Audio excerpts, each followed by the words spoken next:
నమస్కారం. ఆలోచనామృతానికి స్వాగతం, సుస్వాగతం. మహానాడు వైభవోపేతంగా హైబ్రిడ్ మోడల్లో డిజిటల్ మోడల్ అట్లాగే ప్రత్యక్షంగా కూడా గత 2 రోజులు జరుగుతుంది. 27, 28 2 నిన్న ఇవాళ జరిగింది. ఇవాళ ఎన్టీఆర్ పుట్టినరోజు కనుక వాటితో ముగిసిపోయింది కూడా. తెలంగాణ నుంచి పోలిట్ బ్యూరో సభ్యుడిగా ఉన్న బక్కి నరసింహులు, గతంలో ఆయన పార్టీ అధ్యక్షుడిగా ఉంటున్నారు, తర్వాత పొలిట్ బ్యూరో తీసుకున్నారు. ఆయనను తీసేసి కాసాని జ్ఞానేశ్వర్ను తెలంగాణ రాష్ట్ర అధ్యక్షుడిగా 2023లో నియమించారు చంద్రబాబు నాయుడు గారు. ఆ తర్వాత ఆయన 2023 అసెంబ్లీ ఎన్నికల్లో తెలంగాణలో పోటీ చేయనని చంద్రబాబు నాయుడు గారు ప్రకటించగానే దాన్ని రాజీనామా చేశారు. 23 నుంచి ఇప్పటిదాకా సుమారు 3 ఏళ్ల నుంచి, రేపు అక్టోబర్ వస్తే 3 ఏళ్ళు తెలంగాణకు టీడీపీకి అధ్యక్షుడే లేరు చూస్తున్నాం మనం.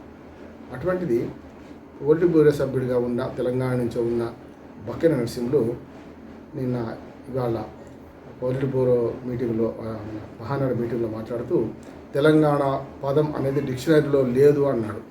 అంత దుర్మార్గమైన మాట ఇంకోటి ఏం లేదు. తెలుగుదేశం పుట్టింది తెలంగాణ ప్రాంతంలో. అసెంబ్లీ క్వార్టర్స్ వేదికగా 82 మార్చి 29న తెలుగుదేశం పుట్టింది అక్కడ. ఆ 9 నెలల అధికారంలోకి వచ్చిన సందర్భం చూసుకుంటే మొట్టమొదటిసారి ఎన్టీ రామారావు గారు మన బస్సు యాత్ర, మన వ్యాన్ యాత్ర మొదలుపెట్టింది తెలంగాణలోనే. గెలిచిన తర్వాత లాల్ బహదూర్ స్టేడియం సాక్షిగా జనవరి 18న ప్రమాణ స్వీకారం చేసింది తెలంగాణ నడిగడ్డలో హైదరాబాద్లో ఉన్న లాల్ బహదూర్ స్టేడియం. అట్లా ఎన్నో చెప్పుకోవచ్చు. తెలుగుదేశానికి తెలంగాణకు ఉన్న అనుబంధం 100 చెప్పవచ్చు. కానీ తెలుగుదేశం నాయకుడై ఉండి తెలంగాణ నుంచి పోలిట్ బ్యూరో సభ్యుడిగా ఉన్న బక్కి నరసింహులు ఓ కొత్త అర్థం చెప్పిండు. తెలంగాణ పదం డిక్షనరీ లేదని. డిక్షనరీ లేకపోతే నువ్వు ఎక్కడి నుంచి వచ్చినావు, మీరు ఎక్కడి నుంచి వచ్చారని తెలంగాణ ప్రజలు అడుగుతారు కదా. తెలంగాణ అనేది లేకపోతే, డిక్షనరీ లేకపోతే తెలంగాణ నుంచి నేను పోలిట్ బ్యూరో సభ్యుడిగా తీసుకున్నది తెలంగాణ నుంచి కదా, ఆంధ్రప్రదేశ్ నుంచా, అనంతపురం జిల్లా నుంచా, లేకపోతే శ్రీకాకుళం జిల్లా నుంచి ఎక్కడి నుంచి తీసుకున్నాను మిమ్మల్ని. కనుక తాను ఎక్కిన కొమ్మని నడుపుకునే మాటలు ఇవన్నీ కూడా అంటే రాజభక్తి కంటే రాజు కంటే రాజభక్తి, స్వామి కంటే స్వామి భక్తి ఎక్కువైతే ఏదో మార్కులు కొట్టేద్దామని మాట్లాడితే ఇవాళ పోలిట్ బ్యూరోలో ఆయన మన పోలిట్ బ్యూరో సభ్యుడిగా ఆయన మహానాడులో మాట్లాడిన మాటలు హాస్యాస్పదం అంటున్నాను, నేను స్పష్టంగా చెప్తున్నాను. ఎందుకంటే తెలుగుదేశం పార్టీ 2014లో కూడా మంచి ప్రభావం చూపించింది. అటు కేసీఆర్తో సహా అందరూ పోయి 2001 నుంచి వేరే పార్టీ పెట్టుకున్న ఆఖరి రేవంత్ రెడ్డి గారు కూడా తర్వాత పోయింది అనుకొని 2014 తీసుకుంటే 15 సీట్లు గెలుచుకుంది తెలుగుదేశం పార్టీ. వరంగా చంద్రబాబు నాయుడు గారు అక్కడ అధికారంలోకి వచ్చిన తర్వాత తెలంగాణను కొంచెం అశ్రద్ధ చేసిందని చెప్పాలి. ఇక రెండోసారి అధికారం పోయిన తర్వాత 2019లో అధికారం పోయిన తర్వాత మొత్తం తెలంగాణ విడిచిపెట్టిందని చెప్పాలి. దానికి కారణాలు కూడా ఉన్నాయి. మాట్లాడితే తెలంగాణ నుంచి ఇట్లాంటి నాయకులు చాలామంది చంద్రబాబు నాయుడుని బ్లాక్మెయిల్ చేయడం, ఇంక్లూడింగ్ రేవంత్ రెడ్డి గారితో సహా, నోటు కేసు దొరకడం. అప్పట్లో అధికారంలో ఉన్నప్పుడే ఈ కంప అంతా నాకు ఎందుకు అని ఆయన ఆంధ్రప్రదేశ్కి వెళ్ళిపోయారు. తట్టపుట్ట సర్దుకొని ఆఖరికి రాజధాని కూడా మార్చుకొని అక్కడికి వెళ్ళిపోయారు. చూసాం మనం.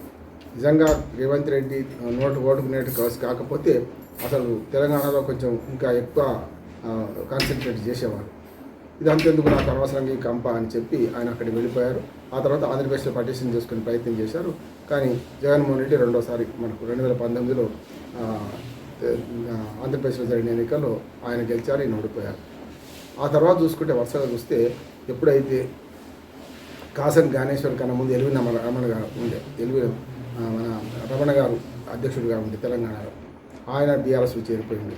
ఆ తర్వాత మనకు జ్ఞానేశ్వర గౌడ్ గారు కూడా, ఆయన జ్ఞానేశ్వర ముదిరాజు గారు కూడా, కాసాని జ్ఞానేశ్వర ముదిరాజు కూడా ఆయన ఓపిక బట్టి ఆయన చేరిపోయిండు. పోనీ అరవింద్ కుమార్ గౌడ్ ఆయన ఉన్నాడు ఇప్పుడు ఇంకా పార్టీలో. ఆయనను అధ్యక్షుడు చేయలేదు, పోనీ కిందికి దించలేదు. ఆయన కూడా ఒక ముఖ్య నాయకుడుగా ఉన్నారు. తెలంగాణలో ఇప్పుడైతే అవకాశం లేదు, చూస్తున్నాం, ఎప్పుడు ఇవాళ కాకపోతే రేపైనా వస్తుందని అనుకున్నామని అన్నాడు. కాసాని జ్ఞానేశ్వర ముదిరాజు కొంత ప్రయత్నం చేసిండు. ఆయన ఎన్నిక కాగానే, అధ్యక్షుడు రాగానే ఖమ్మం అంటే కొంచెం బార్డర్లో ఉంటుంది కనుక ఇటాటు పక్కన మందిని తరలించడానికి దేనికైనా ఉంటుందని పెద్ద బహిరంగ సభ పెట్టాడు. బాగానే సక్సెస్ అయింది. చంద్రబాబు నాయుడు గారు వచ్చారు. ఆ సభలో స్పష్టంగా పోయిన వాళ్ళందరూ తిరిగి రండి, ఈ పార్టీ మంచిది, మన పార్టీని బతికించుకుందామని పిలుపు కూడా ఇచ్చింది. దానికి పెద్దగా స్పందన రాలేదు. అందుకని తెలుగుదేశం లీడర్లు లేని కానీ క్యాడర్ ఉంది. ఇప్పటికి కూడా సంస్థాగతంగా లేకపోయినా చెల్లాచెదరైన ఓట్లు తెలుగుదేశానికి ఉన్నాయి. కానీ ఆ ఓట్లన్నీ పెట్టుబడుతున్నాయి. తెలుగుదేశం పార్టీ చేసిన తప్పుల వల్ల గతంలో ఒక రకం మహాకూటమి అని చెప్పి మన 14లోనేమో మనకు ఎన్నికలు జరిగిన తర్వాత 2018లో మహాకూటమి అని చెప్పి టీఆర్ఎస్తో కలవడం. అంతకుముందు 18 చూసుకుంటే మన 18 ఎన్నికలు చూసుకుంటే 9 ఎన్నికలు చూసుకుంటే మహాకూటమి అని టీఆర్ఎస్తో కలవడం, ప్రజాకూటమి అని చెప్పి కాంగ్రెస్తో 2018లో కలవడం చూసాం మనం కదా. అంటే 2009లోనేమో కాంగ్రెస్ పార్టీ ఓడిస్తేందుకు టీడీపీ టీఆర్ఎస్ ఒకటైంది, అది బెల్స్ కొట్టింది. ఎవరన్నా చెప్పాలంటే టీఆర్ఎస్కి 10 సీట్లు వచ్చినాయి, టీడీపీకి తక్కువనే వచ్చినాయి.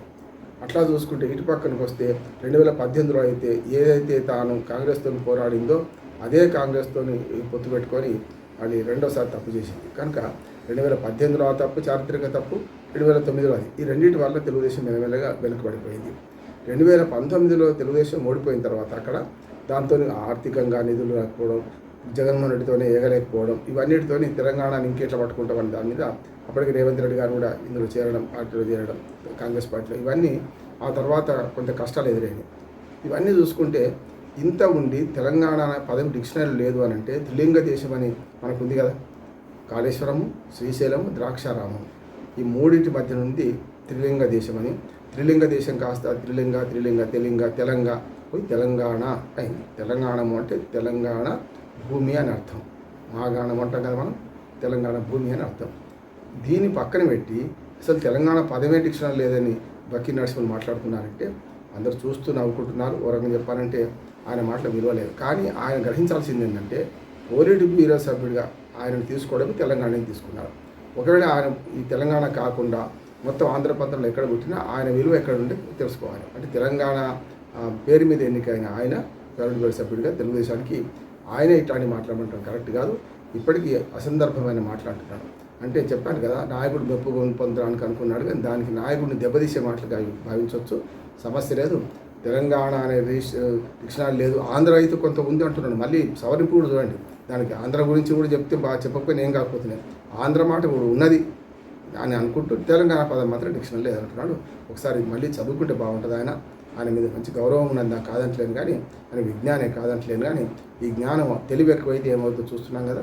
ఇది పార్టీకి బానిసత్వం చేసే క్రమంలో, పార్టీని పొగిడే క్రమంలో అసలు తన ఉనికినే తాను కించపరుచుకున్నాడు. దానివల్ల తెలంగాణ ప్రజలు ఆయన క్షమించరు. సమస్యలు ఆయన వ్యాఖ్యలు వెనక తీసుకుంటే బాగుంటుందని నా ఉద్దేశం.